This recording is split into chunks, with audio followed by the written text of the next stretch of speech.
Find the equation of the line that goes through the point negative 2, 5 and is perpendicular to the line 3x plus 4y equals 8. All right, so we're gonna need one key fact here to go get started with this problem, and it's the following. The slopes of two perpendicular lines are negative reciprocals of each other. Sometimes we say it in this form right here, m1, the slope of one line, equals minus 1 over m2, where m2 is the slope of the other line. Those two lines are perpendicular to each other. So as an example here, the way this applies is that the slope of a line is a half, then the slope of a perpendicular line to that line would be minus 2 over 1. Okay, so how do we go about finding the equation of that line that we need? Well, the first thing we need is to find a slope somehow. And that's where that key piece of information is going to help us. We are given the line 3x plus 4y equals 8. And if we find the slope of this line, then we can find the slope of the other line, but just taking the negative reciprocal of this one. So we're going to go ahead and get started by trying to get this equation into the y equals mx plus b form, or the slope-intercept form. And if you get it into that form, you can get the slope from it by just looking at it. So the first thing I'm going to do is I'm going to isolate the 3x here by, subtracting 3x on both sides. So you get 4y equals 8 minus 3x, or minus 3x plus 8, whichever you prefer. And then I'm going to divide both sides by 4.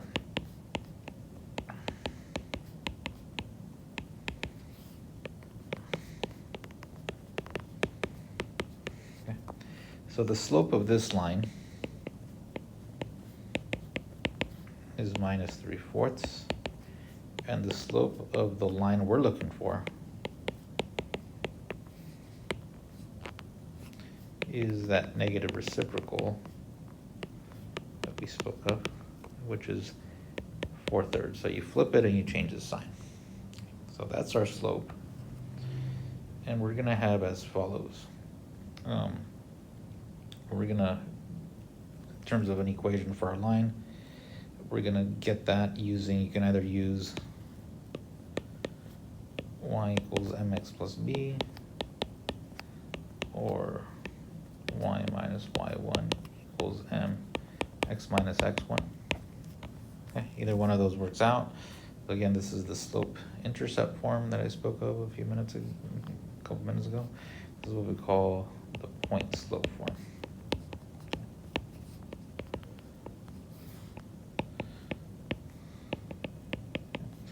So let me use the point-slope form just to get some experience with that. And the way the point-slope form works is that you're going to put in the slope of your line, which is in this case 4/3, and you are going to replace the x1 with the y1 with a point that's on the line. And we were given some information up here that the point minus 2, 5 was on that line that we're looking for. So with that being said, you're going to replace the y1 here with a 5, and the x1, which we had up here, with a negative 2. So again, I am using this right here, and x1 is this, m is that, and y1 is that. So you would get y minus 5 equals 4/3 x plus 2. And if we distribute that 4/3, you get 4/3 x plus 8/3. And if we add the 5 over,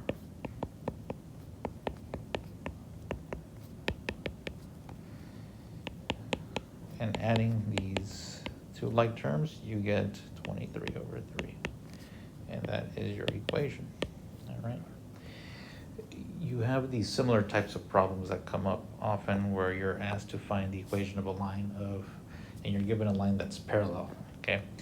If you're given that scenario, the key fact there would be that parallel lines